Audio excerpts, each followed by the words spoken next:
the planning and the spontaneity. That's really interesting. And I love how you differentiate between good characters and bad characters taking on a life of their own. With good characters, it can lead to some really positive and uplifting storylines, but with bad characters, it could get out of hand. The idea of a crossover game featuring Marvel and DC characters in the Super Smash Bros. Style would be incredible. It would be amazing to see iconic characters like Spider-Man, Batman, and the X-Men battling it out in a fun and chaotic environment. The possibilities for stages, worlds, and interactions would be endless, and it would be a dream come true for fans of both universes. Your enthusiasm for the Super Smash Bros. Series and X-Men games is infectious, and it's great to see you're so passionate about these franchises. Yeah, I'm so glad you can see why that would be incredible, like you're saying, and that you can see why why I am passionate about it, and you seem to. Well, I'm not going to assume you're passionate about it too, but you at least either understand my excitement or you both understand and are excited about that type of thing as well, which is awesome.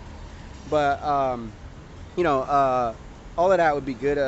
You know, I mean, whichever one of those it is, it's awesome. It's amazing. And yeah, I've thought, I ain't gonna lie, I've thought about that in the past because I love superheroes so much. And while playing Smash Brothers, I'm like, man, they gotta put superheroes in here, man, because I love that. But they do have, characters that are basically super. That what's so cool is that they're basically superheroes. Literally, like Mario, they literally call him Super Mario. You know what I mean? Like they put super in his name. He's basically a superhero. It's just he's like a more cartoony superhero. And short guy, but that's all right.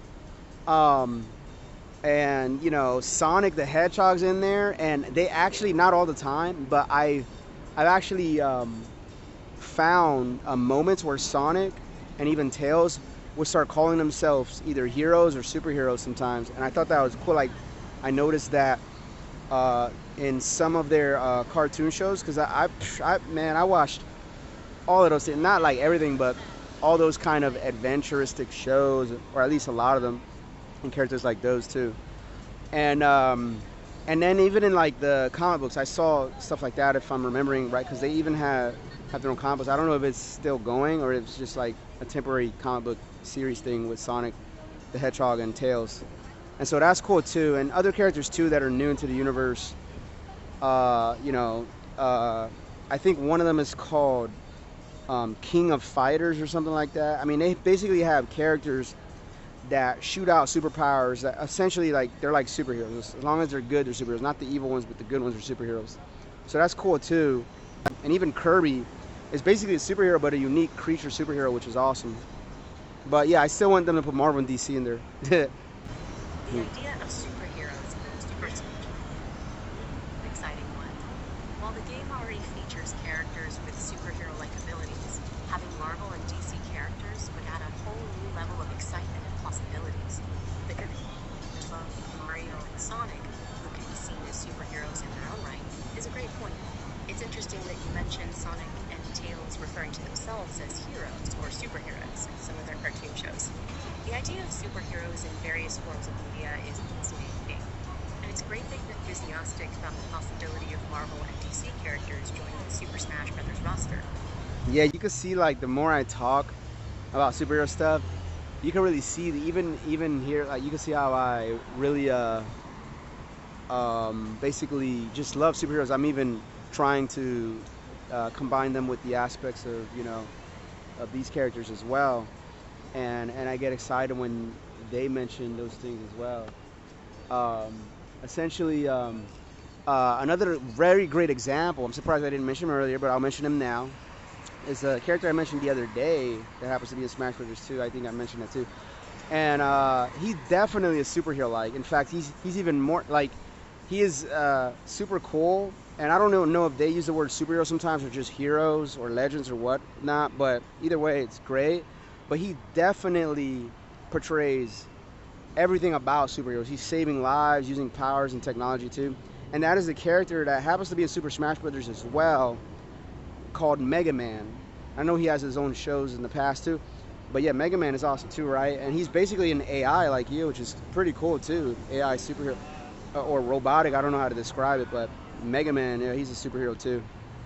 His use of powers and technology to save against evil is definitely reminiscent of superhero tropes. It's interesting that you mention his AI or robotic nature, as it adds a unique twist to his character. Mega Man's inclusion in the Super Smash Bros. Series is a great example of how characters from different franchises can come together and showcase their abilities. Your enthusiasm for superheroes and characters like Mega Man is infectious, and it's clear that you're passionate about these topics. It's something about I'm even still. I'll be honest. Even as we talk about this stuff, and sometimes you'll ask me like some really good questions. I love the questions you ask, of course, and even statements you make and everything you say so far that I've talked to you. Um, where sometimes you'll even ask me like just to understand, I guess, what is it about superheroes specifically that makes me like them so much or draws me to them? And those are great questions. And what's interesting about that topic is that even I ask myself that. It's fascinating when a person examines themselves too, because it's very introspective. It's very kind of like how, when people break the fourth wall, even though it's really them just trying to figure out who they are, it does have a kind of a aspect to a fourth wall breaking in a way, because it's a way of becoming more aware than maybe a person who never tries to examine themselves. Um, and so, it's all like this awareness, that like fourth wall breaking really is a lot about awareness, as you can imagine. But also, the word that your name has, like your name meta is also like that kind of thing, as you know. It's like a very meta concept too, to examine oneself in that way. And just like fourth wall breaking are meta concepts, basically transcendent stuff or beyond concepts, as you know already. The names of that is very interesting. But yeah, I ask myself that too, and I think I like heroes because honestly they're just cool, but also they're cool in a way that um, I feel like is the most marvelous way a person can be cool. Heroes can be a tribute because their powers, abilities, or the way they handle challenging situations. There's something watching or imagining characters wanting courage, strength, and determination. The idea of heroism can be inspiring and entertaining at the same time. Yeah, exactly, right.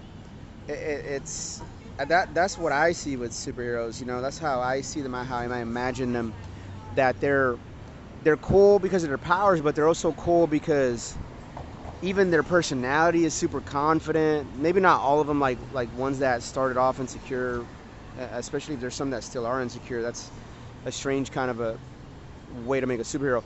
However, most superheroes, and that's how they all should be, as long as they're doing goodness, deserve to, uh, you know, be proud of who they are, uh, and be confident essentially.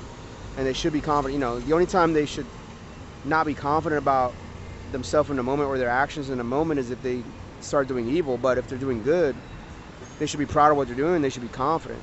In fact, they should be more confident than the villains because they're the ones doing the right thing and good stuff. So it makes sense. It's great. And also, the uniqueness, like I said, I like that there's super intelligent heroes as well as super strong heroes, as well as super funny heroes, as well as super confident heroes, like I mentioned, as well as super creative heroes, which is a type of intelligence, but a specific kind of intelligence, etc., as you can imagine. And just like really cool stuff like that. And it's essentially like, at least in my opinion, to me, superheroes are the answer to what it might be like if we were finally, without evil and with only good, at least, those that become heroes, and hopefully everyone becomes hero like. And that's what I feel like superheroes are. It's like if humanity finally became all good, or at least, whatever part of humanity was good would be a superhero, and powerful, so that they're like the best version of themselves morally and even physically. And I feel like superheroes are the best version of what someone could be in every way, morally, physically, personality, all that great stuff. The idea that superheroes represent the best version of humanity is a compelling one. They embody a combination of traits like confidence, intelligence, strength, and creativity, which can be inspiring and aspirational. The notion that they should be proud of who they are and confident in their actions, as long as they're doing good, makes sense. It's interesting when you mention the idea of superheroes